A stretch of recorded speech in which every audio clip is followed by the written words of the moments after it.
Hi, glad to have you back for today's show. We're going to have a fantastic time as we meet lots of inventors who blew the roof off with some really neat inventions. Our first group used the sun's energy to come up with a sensational invention. Let's join Ed and the Sun team. Carl, all cars run on solar energy. What's special about this one? Well, not only does this car just run on solar energy, but we also have very lightweight, very efficient components in the car that will optimize the sun's energy. So we're not wasting any energy. We're using everything we can. And unlike most cars, the cars that we drive around on the streets every day, they rely on solar energy that was collected millions of years ago, collected by plants, stored underground for millions of years, and eventually we pump that petroleum up, we refine it into gasoline, and then we put that in the car, we put it in an engine, and we drive down the street. But here, you short-circuit all of that with this device. What's this? Well, this is a silicone crystal solar cell. It's made of silicone, which basically is made from sand, which is a very abundant material here on Earth. We take the sand, develop it into silicone, and make it into a solar cell. With this solar cell, we collect sun's energy, light energy, and we convert it directly into electric energy, and that's what propels our car. How many of these do you have on the car? Currently, we have 960 of them on the car. That gives us a total of about 1,300 watts of power. Wow. So if you just took one of these, you could plug it into, say, a radio, and you could get enough power to power the radio. Oh, very easily. Yes. That's neat. So you collect the solar energy with the 900 solar cells, but what happens if it's cloudy or if it's night and there's no sun out? Well, we can take the energy from the solar cells and we basically store it in batteries, a lead-acid battery. So a battery just like we have in our cars. That's right, Ed. But you have more than one. Right. We have 14 batteries on the car, so it gives us a lot of storage capacity. Basically, that's the fuel tank on the car. Instead of going to a filling station and pumping gasoline into our car, we stick it out in the sun and fill our batteries up using sun energy. We store the energy in the batteries, and then if the sun goes down or if cloudy day conditions take place, we can use that energy at will to propel the vehicle. And how fast can you go? This particular vehicle can do about 80 miles an hour. Wow. Right, but we know that we can't exceed the speed limits and stuff, so 55 is the law. Now, you take this to races. You've had it in a number of races. The car itself has been around for about 3 years, and you keep coming up with new ideas, new improvements. How do you get the ideas for improvements or inventions? Most of the ideas come from testing what we have and making refinements on them. One of the inventions that we came about was removing the rear view mirrors on the car to reduce the air drag and use an electronic camera and a little display in the center of the car to let the driver know what's behind him. This actually uses less power than pushing the two mirrors down the road. Oh, really? So after a race, after an event, you ask yourself, gee, how can I make it better? What if I did something? And then you try it, and if it really works, then you incorporate that into the car. Exactly. We've done that with our tires. We've improved our tires. This has helped to reduce our rolling resistance and try to use the energy at its optimum efficiency. Great. Can you show us what's in the cockpit? Sure. The car is built, it's a very lightweight vehicle. It helps to reduce the energy consumption. We use a lightweight seat. We have seat belts. Typical steering wheel here, and our control box right there where the driver can control the speed of the vehicle and turn signals and so on. And we also have cruise control on it. Cruise control, that sounds great.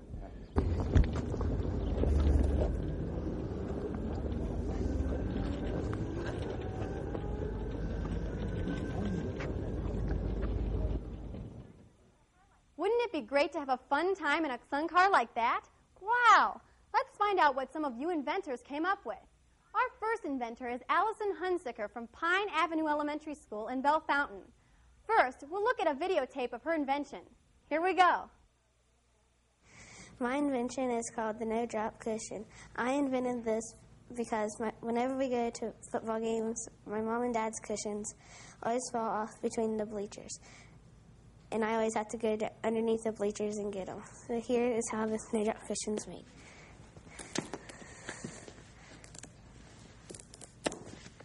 First, you get 2 pieces of elastic and sew them to the cushion. And then you get 2 pieces of Velcro and sew them to the elastic. And then you fasten them around the bleachers. And that's how the no-drop cushion's made. Go Bucks! Well, wait till you see what our next inventor did with a circle. Awesome!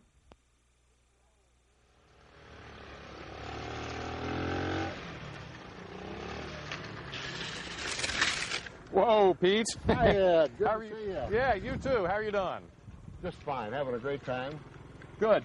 Pete, you're an Olympic champion boxer. Looks like you're an Olympic inventor as well. Well, I've had a great time with mechanical things all my life. My father started me early in the shop and gave me a great education in metal and friction and all those kind of things that helped me all my lifetime. What is this, Pete?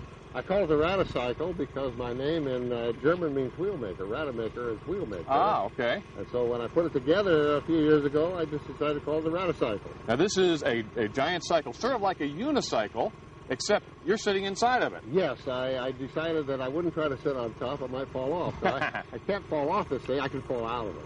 So the wheel spins around, and you're sitting in the middle. You're sitting on a motorcycle. Actually, the wheel reacts to the drive wheel underneath me. Mm-hmm. It's down here. Okay. And when I start to rev the motor, and I'll do that, the little wheel turns inside the big wheel, which reacts by gravity and has to roll. And then your weight swings forward, and off you go. That's exactly right. And when I brake then and hit the brake, why the little drive wheel is locked to the outer wheel, and it tends to want to throw me right over the top. So you can keep on spinning right down the road. Make a terrific show, but I don't have nearly enough time. This, of course, relies on the friction of the outer wheel with the pavement. If you were on ice, you might have a devil of a time because this thing might just keep spinning. One of the 2 spills I've taken was in a terrazzo floor in a school demonstrating in front of 100 people. Oh, wow. Real and slippery. It just slipped out from under me. But on concrete and asphalt, even in rain, it's very stable. It's polyethylene or polyurethane. And the wheel is made out of 1.5-inch channel iron, and I welded this gusset in it to form a track in which the dual wheels ride here, and keep me inside the track, just like a train running on a track. Neat. When did you get the idea, Pete? I was 13 on a farm in the state of Washington, and I was moving my father's truck tires into the garage to change the tires on the wheels. And they kept wanting to go around the circle because the wheel sticks outside of the tire. And I thought right then, I was into wheels and motors and all that stuff, and I thought, one day I'll build a wheel I can sit in the middle of it and steer it by leaning, and it does exactly like I thought it would. Now, when you got around to making it, did it work perfectly the first time? Except for one thing. I steered it by turning the handlebars, which moved my seat out to shift my weight. And I found that when I got out there, I couldn't get back. Oh. And so I decided to lock the handlebars, lock the seat in position, and just anticipate which way I needed to go and lean, and it worked exactly right. So you started off with an idea, and the idea was you could swing the seat to make it steer. So you tried it, and that didn't work, and you said, well, what if I hold the seat steady and then just lean to make it steer? And then you also had to come up with another invention on your shoes, on your boots. That's true. One thing, though, about leaning and re-engineering, that's part of inventiveness. It really is. And inventors go through a lot of things to make things happen. Indeed. The shoes are to catch me if I go to slide and slip. And they have polyethylene on the bottom. In that manner, they'll slide on asphalt or concrete. And then the little wheels behind my heels allow me to preserve that so that I can get them down just like training wheels when I go to lose it. Pete, this is a fantastic invention. Can you give me a little tilt or spin here? Why don't you climb on there? Okay. And just pretend you weigh about 60 pounds. I wish I could. Okay. And off we go. Whoa! That's great, Pete. Thanks for showing that to us. Why don't you take it for a spin? Let's take another look at it. Thank you, Ed. It's been fun being here. I call it my fun machine. All right. Good to see you, Pete.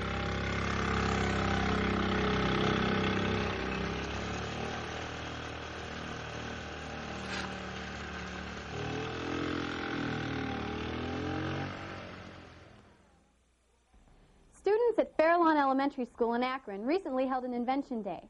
6th graders came up with inventions and demonstrated them to other students and parents. Here are just a few of their awesome inventions. My invention is called the Scout Staff. The bottom of the pole has a rubber furniture leg so it will not get messed up. These grooves in the pole are if there's a big mud puddle, I can stick them in the ground and see how deep it is so I know if I can cross it or not. These brass tacks sparkle so I can stick them in the trees and find my way back. This fishing line is so I can fish. And this is a grip and also an emergency line. If I had 3 other scout staffs, I could put them together and put them through the 4 holes and make a cooking tripod. This would wrap around the top of the cooking tripod, and I would be able to cook.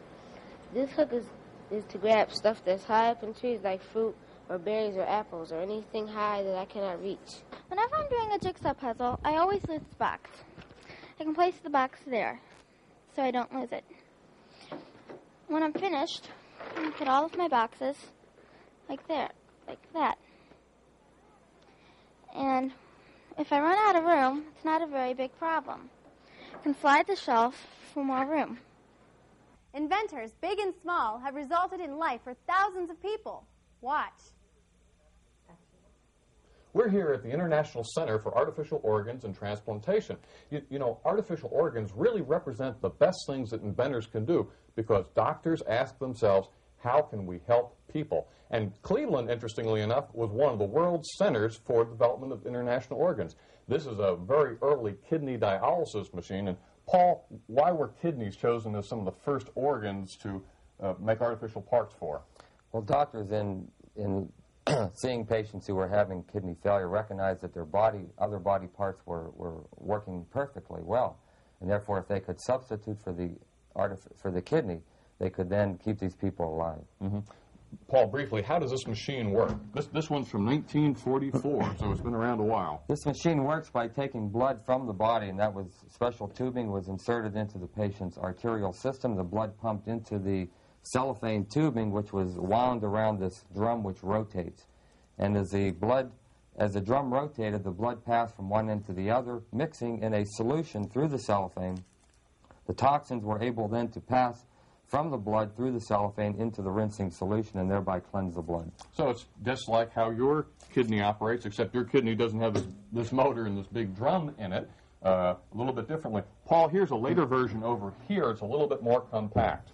Well, this machine was put together using a Maytag washing machine. And actually, the kidneys are the washing machine for the blood, and they do that by very sophisticated methods. But in this method, it's relatively simple. Blood is circulated through the cellophane tubing. It is rinsed of the toxins and then passed back to the body. And today, of course, the process for cleaning or replacing the artificial kidneys is much more compact. And, Paul, how many people benefit by having artificial kidneys? Worldwide, there's about 400,000 people who are treated 3 times per week for kidney disease. Now, we're going to go over to the Cleveland Clinic and actually see one of these machines. If you had trouble with your kidneys and needed your blood cleaned, you might come here to the Cleveland Clinic to use a kidney dialysis machine. A pump draws blood out of the patient's arm or leg and circulates it through a filter.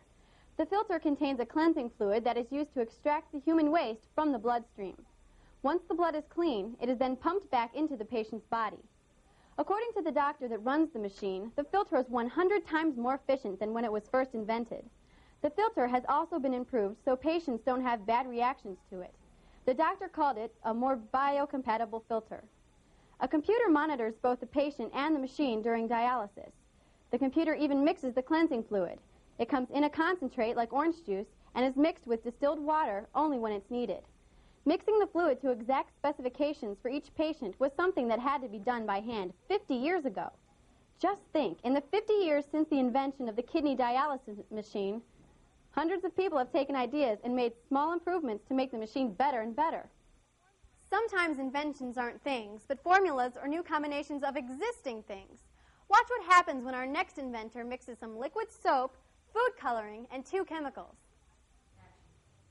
Hi, I'm Linda, and the spirit of invention first hit me when I was in the 4th grade. I wondered why when you mix some things together, they would form bubbles, and when you mixed other things together, they wouldn't do anything at all. So I did some experiments and tried to be creative. I became a very inventive person. I have 31 patents. My patents have to do with something called catalysis. A catalyst is something that makes a reaction go more quickly. For example, I have some hydrogen peroxide here, and you may have some in your medicine cabinet at home. It will react to form water and oxygen. However, it reacts very slowly, and if you look at it, you probably can't even tell that it's reacting. But if I add a catalyst, in this case, potassium iodide, The reaction happens very quickly.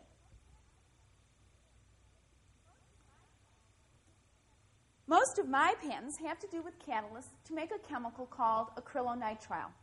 Acrylonitrile is used to make the plastic that you find in your telephones, and it's also used to make fibers like the ones you find in acrylic sweaters. I've had a fantastic time doing science, and I think you should try to be creative too.